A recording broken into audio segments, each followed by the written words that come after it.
got half this thing tore apart. Dana 60 kingpin, like in my short. Started pulling it apart. Kingpin, that's the pin. I don't have the socket for that yet, so that gets to stay. But everything looks pretty good. Kingpin bushing itself, because the spring is what keeps the preload on the... You get a tapered roller in the bottom, which was a pain to get out. Kind of marred it up with the my favorite hammer. This big spring keeps the preload on all that. The thing had brand new brake pads on it. So somebody was getting this truck ready to go and then gave up on it. And then my friend bought the axle for his Suburban that he's building up. 3/4 ton, 87. It's gonna have more power. You have to check out his channel. I'll put a link in my description. Some of this video may be in his video because it's a joint effort. I'm helping him build it, but I'm the one that does the axles. So, okay, so it's the next day from my last update of, you know, got that side pulled apart. Now I got this side pulled apart. But a little Dana-fication here for you. Dana axles are fairly easy to identify because they typically, best of my knowledge, will always have these two holes. Those holes are for a special tool to spread the axle. So a lot of gear sets, you put shims on either side of your bearings to preload the bearings on either side of the axle. They have to have some tension on them so that there's no play for the gears to move back and forth. You don't want that. So the way Dana does it, I don't know if you can see these in here, but they will put the shims under the actual bearing on the carrier. Other brands and types of axles will put it on the outside under the race. So with a Dana axle, your bearings are pressed onto your carrier and your shims are underneath the carrier or underneath the bearing itself. So if you got to preload the bearings when you're setting one of these up and it's not tight enough, or you got to adjust backlash left or right or this or that, you got to pull the bearings off every time, which I have a set of setup bearings coming. My buddy ordered with the parts for this, so we'll have the right stuff for that. But to preload these axles, you have to have those shims already in place. You can't just beat it in there with a hammer. I don't know anybody that has done that. I highly recommend not doing it that way. You know, I don't know anybody. So what you do with the Dana axle is you get that special tool. It goes in either one of these holes.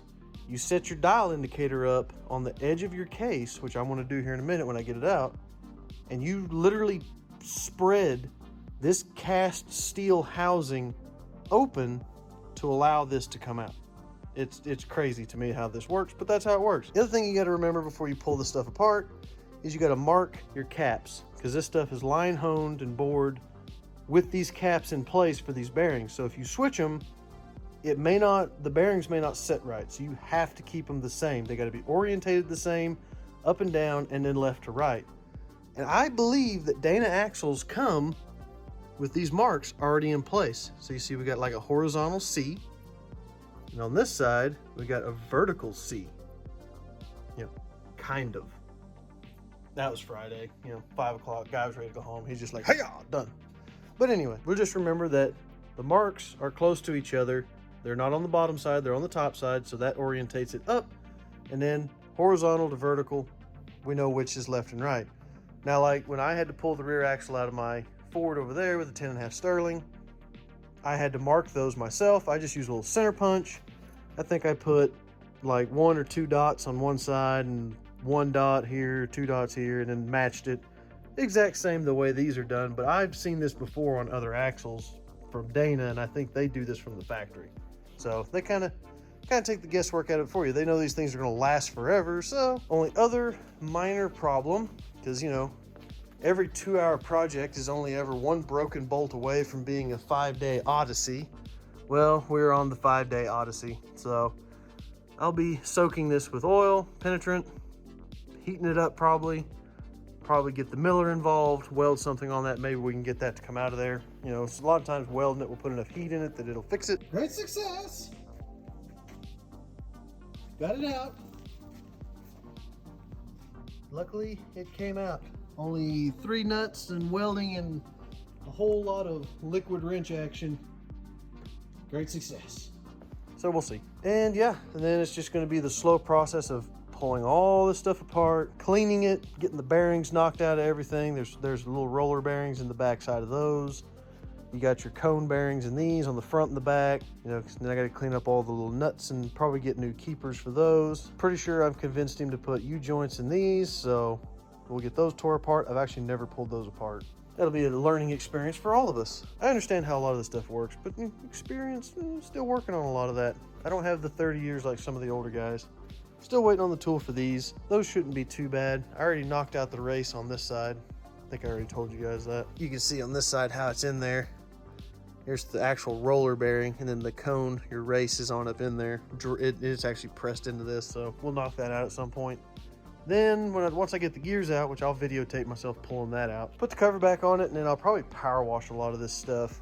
Stuff some rags or something in the tubes. I need to get a brush so I can try and clean these tubes out as best I can. So yeah, Dana 60's coming apart. I will cut to setting up my magnetic base and getting this thing plucked out of here and getting it ready for cleaning, because it's getting the good put in there. All right, here we go. We're gonna try this out. This is the first time I've ever used one of these. But you put you got these sticking out. You gotta put them on either side. Ah, look at that, first try, got it. And then you just simply spread the axle. But like I said, I've got to get my dial indicator in place. Cannot spread the axle more than about 15 thousandths, or you risk hurting the housing. I'm gonna go ahead and back these out where this spreader is sitting all the way down on the case. I don't know if these are adjustable for this reason.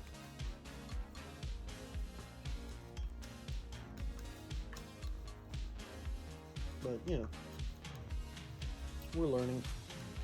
We're learning together. All right, so that's sitting down flat on the case surface. I'm going to go ahead and run this out in tension a little bit. Knock these loose. Get my case, my dial gauge set up. See if we can get her out of there. All right, see if the old D-Walt still got some smoke. A little smoke.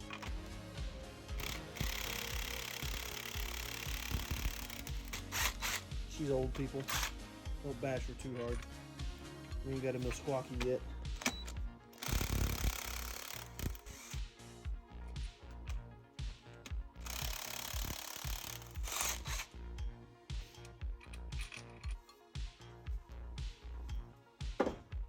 And like I said, you want to keep these orientated, but being as these are marked, it'll be easy to put them back, so no real chance of getting them mixed up.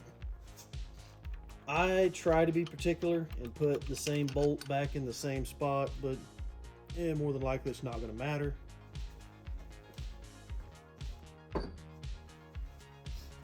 Okay, we got to try. Nope, she is still got preload, so that's a good sign. You know, not totally beat to crap. So the housing and everything shouldn't have spun a bearing nothing crazy.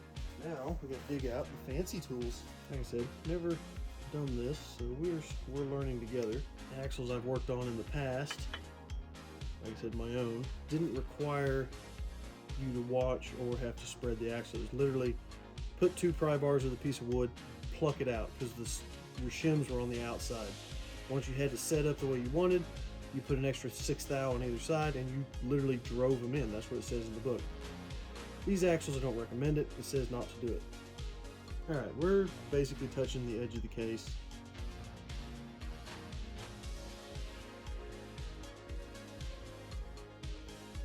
And it's on about 1 thou, or 0. So 15 thousandths. 10 inches going to work. We can go nice and slow. Well, let's see if it moves any. She's moving, so we're going to go towards 90. So when we get to 85, that is the absolute maximum that we need to spread this case. I have a suspicion that it'll probably come out around 10 or so thousandths.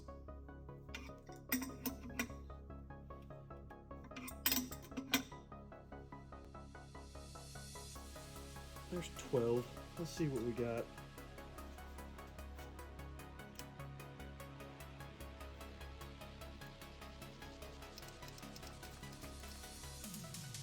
She's still not wanting to move.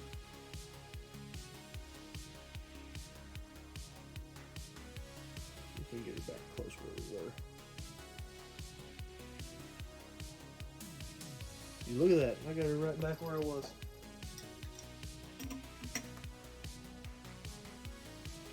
Push one up. There's 14. We're going to stop there. Now I'm going to get my pry bars. Bear with me.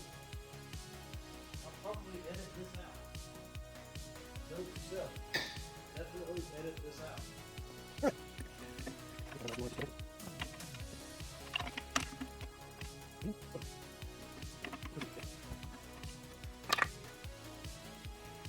Again, I'm assuming this has been in here since whenever this axle was made. I honestly don't know.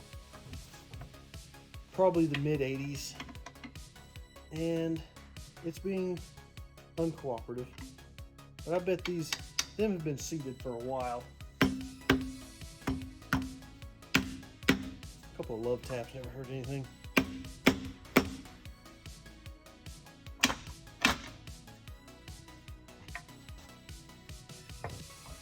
Whatever you do, don't drop your axle on your foot.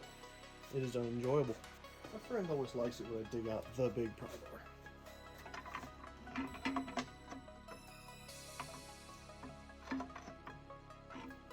I think that might be what I want. Put that one in over there. I'll try from this side to this one. Yeah, 2 pry bars is the key. Kind of knew that, but I wanted to try one. And in just trying one, I wasted a bunch of time. So do it right from the first time. Get 2 pry bars, pluck. So now that it's out, bring her out. And there you go. One empty case. Like I said, your races sit on either side on the outside, which is why you want those main caps to stay where they belong. And all the shims are stacked up under the bearing itself on the carrier. But we will have all new stuff when the new stuff arrives. Because stuff and things. And hands dirty, you're in a vise. Just stay there. I don't have a fancy phone holder. What is that? Jesus H. Christ. Shop towels, buy them at Sam's. Super handy. Alright, let's get you out of this vise. Fancy phone holder. Okay, back to landscape view. Gotta use my fancy phone holder, which is not wide enough to hold my phone wide. Now, got the carrier out. Took 2 pry bars. Of course, this is your pinion. That's the carrier.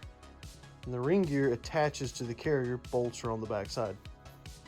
The big nut on the front of this axle, that's what holds in the pinion.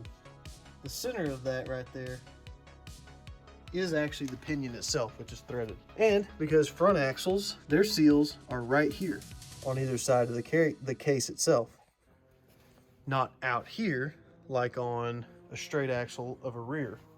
So you got a live axle on the rear, your seals will be out here in the hubs. But on front, these tubes are, dry, unless you're in a creek. And your seals are just outside the carrier itself. So got a special tool for that. It's over there on the cutting board in that general direction. That'll press those into place. You could probably drive them in if you are handy with a hammer. About all I'm handy with a hammer is destroying things, which is why the hammers, I try not to get them out, but it happens. Case in here looks pretty good though. Got a little rust on the vent, moist air coming in from the outside, but we'll get this covered back up. I'm gonna leave this in place while I wash the axle. Yeah, it's just down to washing everything. Whenever I get this thing clean, we're probably gonna get it we'll get it sandblasted or we'll sandblast it ourselves if we can get the Hobo Freight blaster to work. If we would buy the correct media. It's not its fault, it's definitely our fault. I told my friend wrong. I picked way too big a media, and we'll blast through some of this stuff. See if I can't get my old junky cabinet to work. I've never actually tried. Everything's here. I just need to hook it all up and get the filter. There's a filter under that cover. Get it all cleaned up. Might be able to sandblast some of these smaller components ourselves. And I need to order some kind of a brush to clean out these tubes as best I can, because when you go to reinsert your axle, especially the long side, the last thing you want to do is pick up all this stuff and shove it through your seal and into the inside of your carrier. But, you know, unless you're a certain Canadian one-legged dude, his stuff works fine. He can get away with it. If I tried it 100% well, this is a GM axle too. He uses the correct brand of old tough truck, so you'll have that.